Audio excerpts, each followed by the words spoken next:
Alright guys, so we have the first major patch for Wayfinder. This is going to be patch 0.1.2.0. The first large patch, which includes some big stability fixes, including preventing the server from crashing when fighting the Talon of Pyre, as well as preventing problem-saving user data in most instances, according to Solid Age. It says this patch will require a client update, and we are targeting it to go live on August 30th, which should be when this video goes live, or the next day.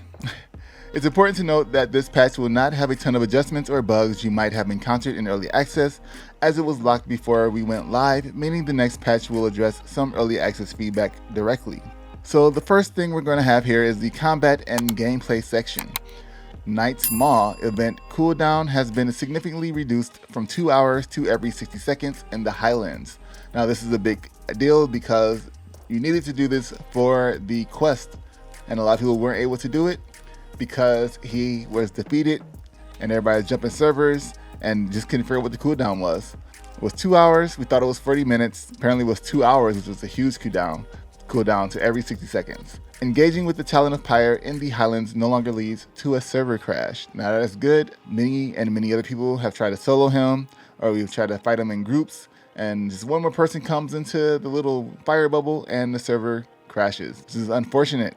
It's really sad. Burst rifles now automatically begin firing after reloading, which is cool. Fleas will no longer continue to spawn during the Sphere of Influence event in the Highlands. I don't think that was really that important. Arcane build-up mastery will correctly increase damage based on momentum for all executioner melee weapon types. So if you're playing an executioner melee weapon type, you'll be excited to see that. And that Arcane build-up mastery level 3 will deal arcane energy burst for all executioner melee weapon types as intended. Sniper rifle mastery correctly boosts damage at long range. Knockbacks now respect dodge and invincibility frames. And echo rarity type text in the echoes menu now matches its correct rarity.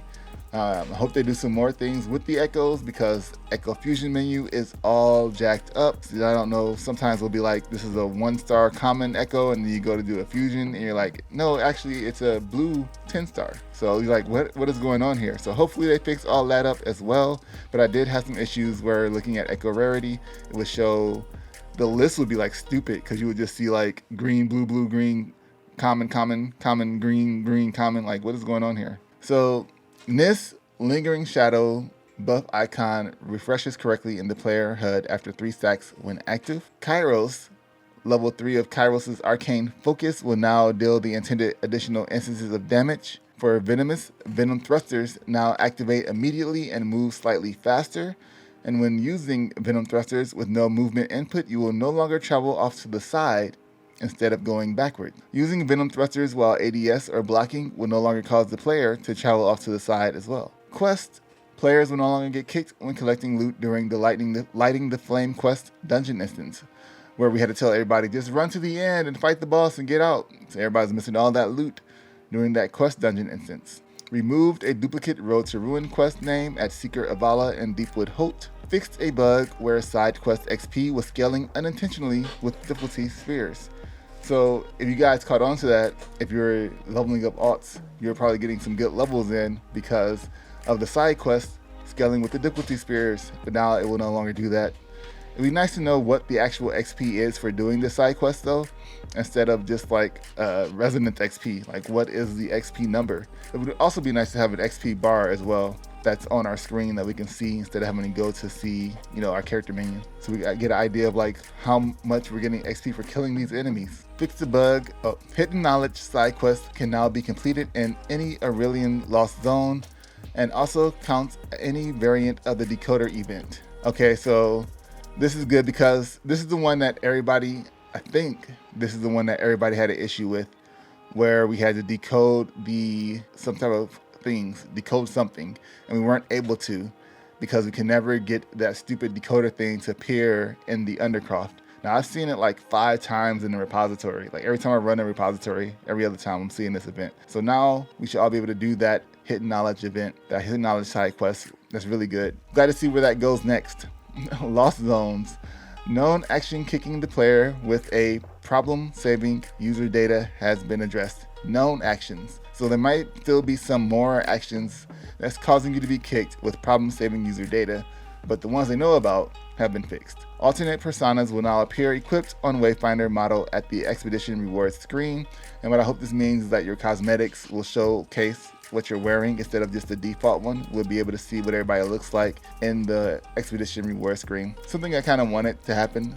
I thought it was kind of small, but something that would be nice to see instead of just seeing everybody with the default skins. Gloom ambush events in Lost Zones will now reward the player with Gloomstone shards upon completion. Good, especially when you're forcing us to do them. We don't get anything for them, but the enemies get harder. Give us something. So that'll be good. I hope it's a good amount as well. Maybe one for each enemy we had to kill. Reduce the amount of enemies that spawn during the excavation unit, supply raid, supply run, chain gang, and what lies beneath events in the pit. I didn't really think that there was a lot of enemies that spawned there, but it could be different for depending on, you know, what kind of class you're playing or what character you're playing, what kind of weapon you're using. Like if the amount really matters or not. But I thought it was good. I like kind of fighting a lot of enemies like that. Enemies at the end of Lost Zone expeditions can no longer spawn out of bounds and prevent the player's ability to complete an expedition. Alright, so this is good because everybody that gets stuck at the end of an expedition, I'm glad they figured out what happened there. I tried to like lure one out with the taunt and it didn't work. At least they fixed it so we don't get stuck. Party invites can no longer be sent to an online player actively in a Lost Zone instance. New music variations have been added to the Deep Mines expeditions. For hunts, rifles no longer can transfer an orb to a husk enemy by shooting it during the Dread Legion hunt. So I guess if we have a rifle, we're going to have to go up and do a melee attack to transfer the orb to it. I just kind of figured out how that works tonight. The number of enemies that spawn during each phase of the Dread Legion hunt is reduced. That's good, because there was a lot. Bombs will now explode quicker when passed to an enemy in the Dread Legion hunt. That's also good, to kind of help it go by a little bit faster. Players can no longer get stuck and die between the holographic tiles in the Dread Legion hunt. Oh, I never had that happen. That sounds like that sucks. The hand rejoined ground slam attack AoE warning indicators are now visible during the Argent Hand hunt, and they fixed an issue where some hunts were rewarding an unintended loot on completion. I wonder what the unintended loot was. And how many people got it? Was it something big?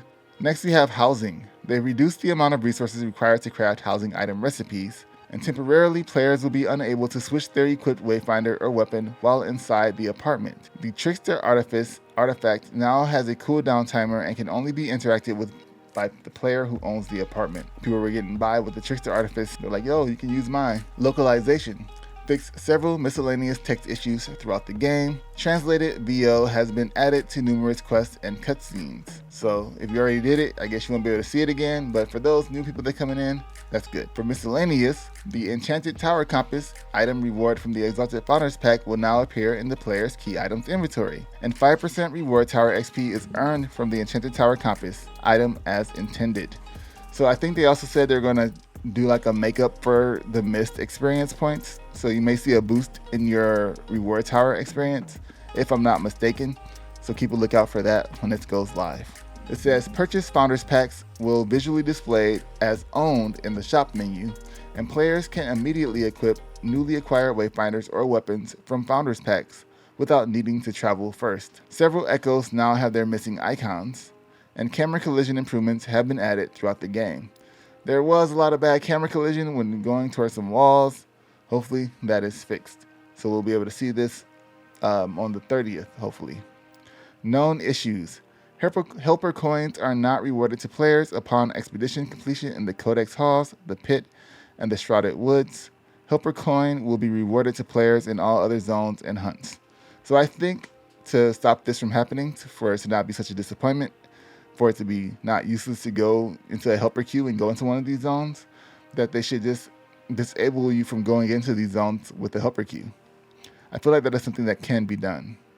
Maybe it's like if helper queue, then don't spawn, Codex Halls, the Pit, Shrouded Woods are inactive, Codex Halls, Pit, Shrouded Woods are inactive. One of those else if type things. Codings. Debug text is visible in the duplicate bindings pop-up in the setting menu. Naming inconsistencies appear for some weapons throughout the several menus. Survivalist critical force mastery does not increase crit chance based on the player's momentum generated. That's interesting. I gotta look and see what this is. Critical force mastery. Is this survivalist for heavy-handed, because heavy-handed weapons have two-handed weapons have momentum. Same type echo cost reduction is not applied consistently. Tracked quests may not appear in the player HUD and can impede quest progress. Yeah, I've seen the same type echo cost reduction is not applied consistently, where some it'll be like the same type, even the same one with the same stats, and one will be like 26 and the other one will be like 24. Heroic Kairos Arcane Focus ability VFX can remain on an enemy and continuously grow in size. Now that sounds like that'd be kind of fun to look at. Issues we are still tracking: players unable to sell accessories to Venge, improved camera behavior, especially in small and confined spaces. Oh, so they're still working on that. We're going to get stuck behind some walls with the camera. Wayfinder abilities firing off in the incorrect direction. So when you use your venomous ultimate ability, she'll just turn around and do it instead of doing it in front of her. Like, I tried to like time it once where I was like, okay, I'm about to do my ultimate ability. So I turned behind me thinking that she would just do it behind her, because that's how it always been. And then she just did it the right way that time. So that was fun. Addressing feedback with single imbuement mutators. I'm guessing that's going to be the Flora mutator, because, you know, nobody likes the poison. And Tooth and Claw Epitaph showing as a rifle, which I just heard about today, which I think is kind of funny.